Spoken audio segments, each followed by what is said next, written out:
menga maza, akasi qaynokamga mazada. 1.6 oy armiyada xizmat qilib keldi va armiyadan katta pul chiqqan. Koreyada katta pul beradi armiyada. Shuning uchun o'sha pulini endi sayohatga ishlatadigan.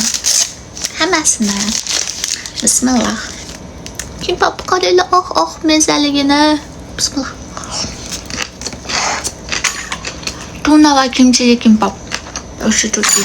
Jonga kecha ketdilar. Birinchi sayohatlariga. Yaponiyaga ketdi kecha. Qaynonam indamadilar. Biroz joyda ishlar, birozda oila kelib turadigan joying bo'lsam, keyin maza qilib aylanib yur dedilar. Bilaman boqing deydilar. Yanga qaynukam birinchi Yaponiyaga boradi. Undan keyin yana qaytarib borarkan garaja.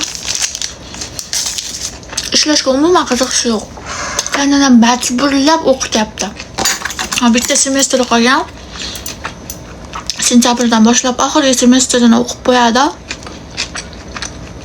Shu bilan birga o'qiydi.